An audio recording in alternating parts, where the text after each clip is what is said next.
Tēnā koutou e te iwi. Ha ki te ha, manawa ki te manawa. Tihei mauri ora.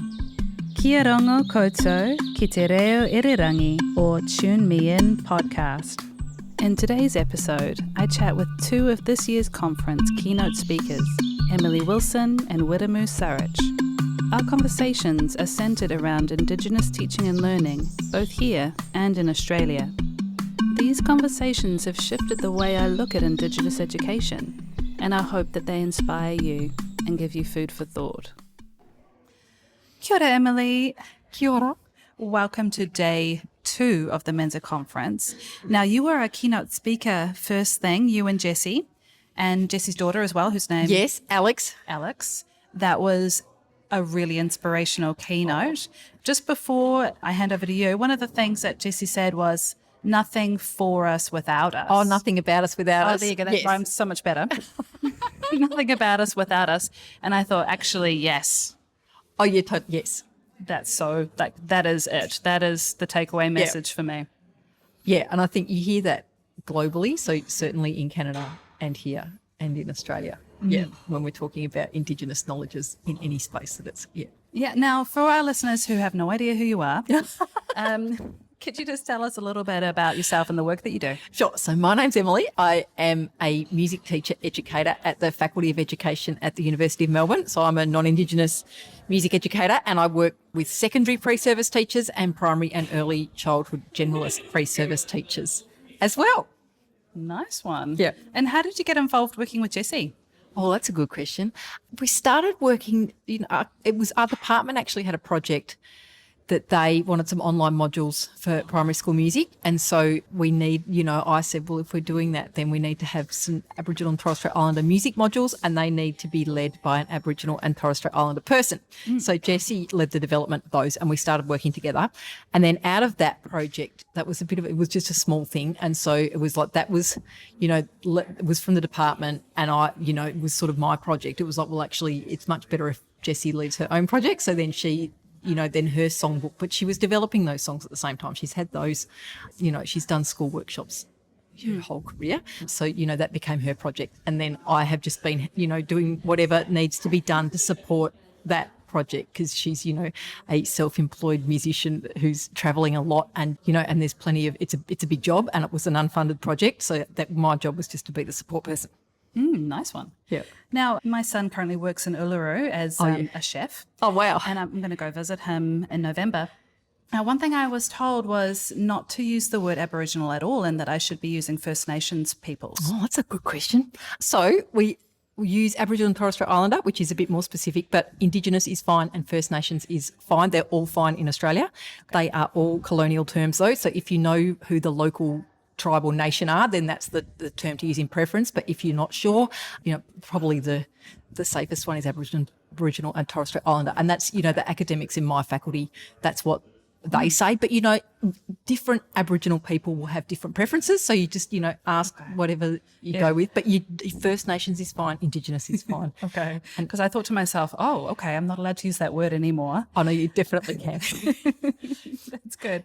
Because I think sometimes as an outsider, with the best of intentions, wanting to be respectful, I want to know the right words to use so that I'm not causing offence. Oh, yeah, and it is really important. So I know that when we're working with our students we do a lot of work about, using appropriate language and appropriate terminology. And our Indigenous professor, she has developed a terminology guide that's specific to our context. So definitely there will be different preferences in different Aboriginal nations around the country and in the Torres Straits too. Now, just another off-the-cuff question. What do you think the differences are between decolonising and indigenising? Oh, there's a question. Because, I'm thinking... a lot of research about that. Yeah. That maybe re-indigenising is the way forward as opposed to decolonising. I think different places globally they mean different things. So certainly if you're in Canada, there's really quite, strict guidelines or protocols around who's able to do decolonising and indigenising. And then, another term that you'll come across is Indigenous research. And that's, some of those are only done by Indigenous people. Other ones are okay for non-Indigenous people to do. But in terms of decolonising, it's a tricky term. So I know we tend not to use it I've sort of stopped using it, but I do use it sometimes because really there's a paper by Tuck and Yang, who are two Indigenous researchers in Australia, who talks about, decolonising is about giving land back. So we're not talking about giving land back, or are we? So, and it's sort of becomes a bit of a euphemism. And also it's about, and then white people have appropriated that, and then it just becomes centering that white person's lived experience again. So it's sort of, we don't use it so much. So we do talk about indigenising the curriculum, but it is, back to the nothing about us without us. It's really important that that's being, led by Indigenous people. And, there's a role for non-Indigenous people to support that, but they're certainly not in charge of that. So you call yourself a non-Indigenous? Yes. Something or other. Oh, educator. Okay. Just thinking about countries like Australia and New Zealand, I would be a non-Indigenous music educator as well. Yeah. And therefore I'm not at the centre. I'm on the margin. Yeah. And that's cool because I shouldn't be, right? But what is my role? Oh, it's a good question too. I think, that Indigenous people, they're dealing with colonisation. So that is a problem caused by white non-Indigenous people. So there's absolutely that they need to, not be leaving the work to Indigenous people to fix problems that are not caused by them. But it's about being respectful and doing it, back to nothing about us without us. So there's definitely a role. And, in Victoria, where I'm from, we talk a lot about what the non-Indigenous teachers need to do in the classroom. So they absolutely need to be, embedding Indigenous knowledges in their teaching, but doing that in a respectful and meaningful way. Yeah. Okay. Because my ancestors would have come from the UK and Ireland. Yeah. Just like mine. Like a lot of us. Yeah. And it's like, if I think about Mātauranga Māori and that worldview and that it doesn't belong to me, but I can still respect it and take part in it and appreciate it, where is my heart and my core? And how can I walk between these two worlds in an authentic way? I think the first thing is it's really important to be working with your local community. So I know that, in my faculty I've got Aboriginal colleagues, and one of them talks a lot about, all teachers need to be embedding Indigenous knowledges, and when they do that, they should do that with an Indigenous worldview. So there's a line there about doing that without cultural appropriation. So that can be, that's tricky to navigate sometimes. But this whole idea that if you teach Indigenous knowledges through a Western worldview is you're just recolonising, and you really distort the knowledge. And so you can hear that in Jessie's stories with she's talking about long story short song. That's a very Indigenous way of doing that. And for, non-Indigenous music teachers who've come through that, conservatorium system where, they're actually taking the time to tell the stories properly can be a really big shift. Yeah. It's a lot to get my head around. How can I show up as myself, my authentic self, with all of my history and everything that's led me to this place, but also try and take on another whole worldview, so I'm making sure to represent it. I think that positioning yourself is a really important starting place. And, I teach in the First Nations subject in our faculty too, and which is led by Aboriginal academics, and we do a lot of work in that subject about, who the students and us as the lecturers really unpacking their own positionality in terms of privilege, bias, race and racism, and really doing that work, because if you don't do that work, then you just keep perpetuating the same privilege, bias, race and racism. So I think that's a really important thing. But I think really it's about listening and building relationships. So those two things, they're really important foundational things that we can all do. In some ways it's like just stepping back and make space. Yeah, and showing up, and being there and listening and putting in the effort to make connections and build relationships. That's a really great place to start. That's really cool. Thank you so much for talking with me. That's okay. Thank you. And thank you so much for having us. Really appreciate it. Awesome. Really amazing to be here. I'm going to be thinking about nothing about us without us. That's in there now. It's not going away. That's cool. Amazing. Thank you. Kia ora, Wiremu. And I'm just thinking some of our music teachers might not know anything about you. And I was kind of hoping you could just tell us a little bit about the work that you do in the music space and, just who you are really in a positive way. So I'm South Auckland, born and bred product of the Northland, from Hokianga. As a kid in school, I had a natural love for music, so I knew at 14 I wanted to be a musician.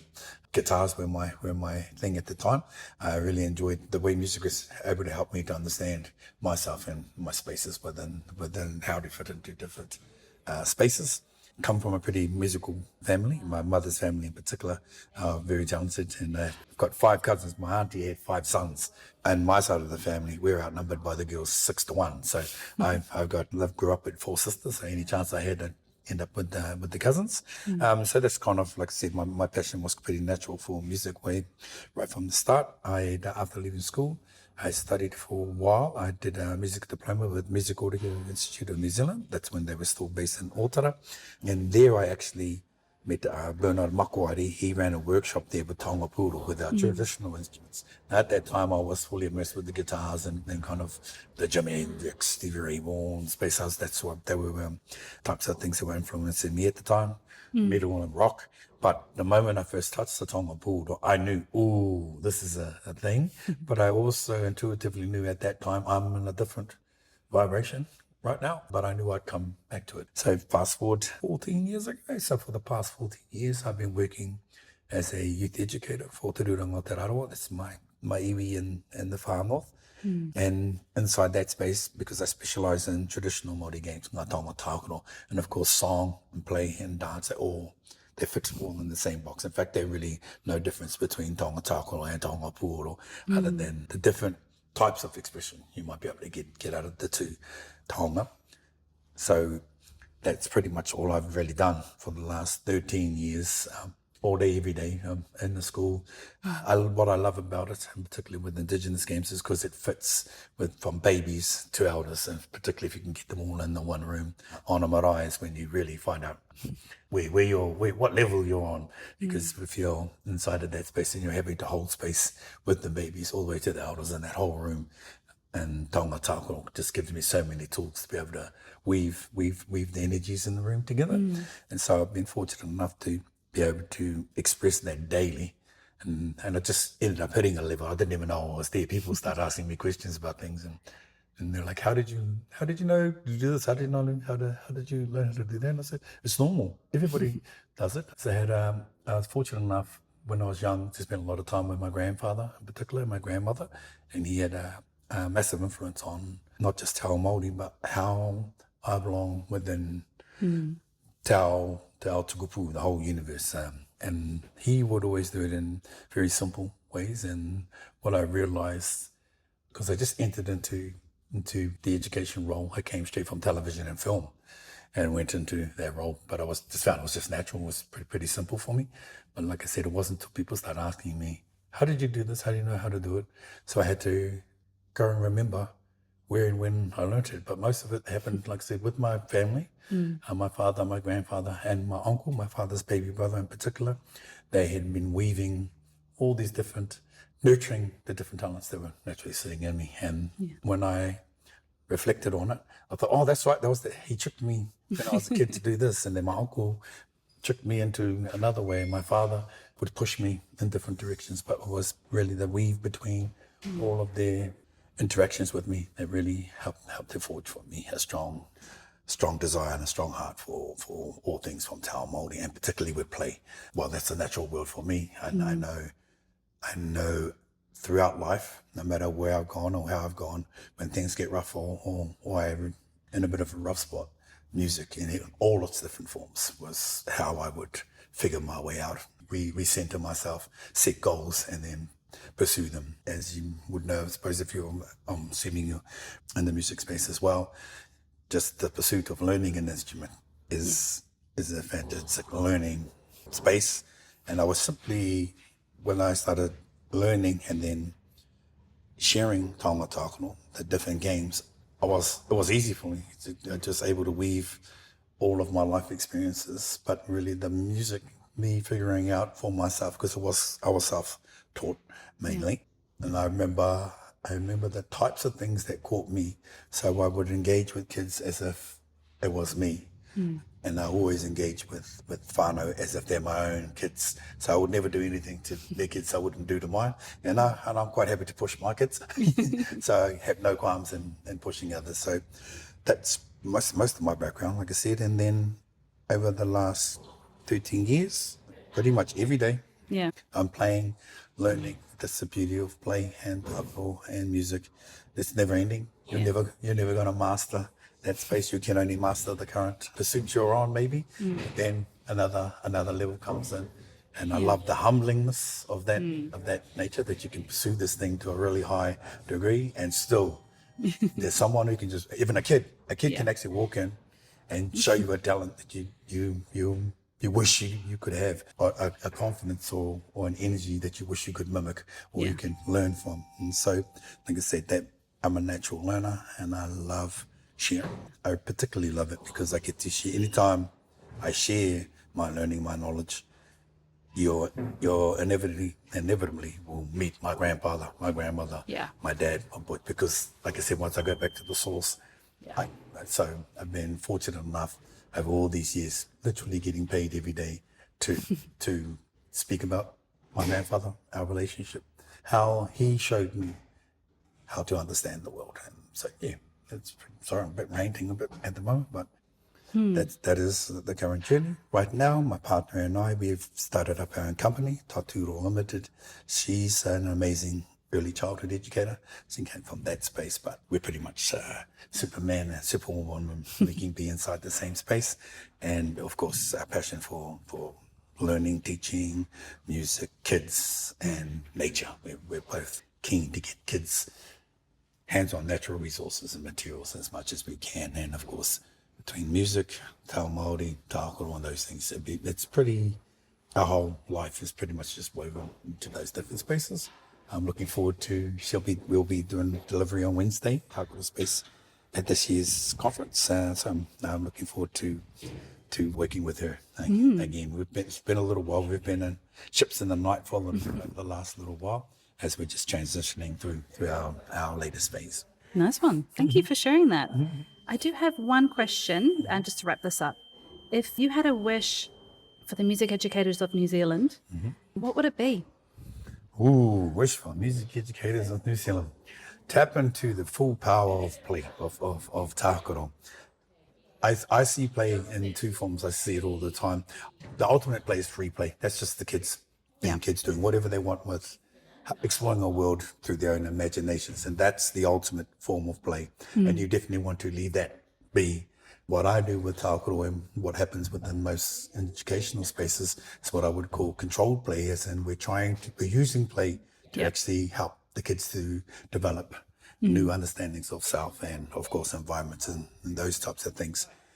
So I would strongly encourage them all to understand that play, you don't actually have to do work. And the play should contain the work. So if once you're done with the playing, you embed the learnings inside the game, inside the playfulness, but then you must step back out of the way long enough for them to then go and wield that new stick you've given them, however they imagine it within their free play space. And just sitting back, being brave enough to then sit back and allow it to happen and start taking notes from them, because like I said, the knowledge or the sharing you've got should already be built inside your music, your song, but how they receive it and which parts of it activates. You do need to step back, watch the magic happen, and for me that is the magic spot. I'll sit there with a notebook, because you don't have to develop anything if you're open to that type of learning. So you just allow the power of playfulness and natural learning to take place. Nice one. That's awesome. Thank you so much for that. Kia ora. Nā mihi whakanuia kia Bradley me te whare crescendo. Nā mihi anō kia Lions Foundation mō te putia tautoko. E te iwi, ko Jessica tēnei, mā te wā.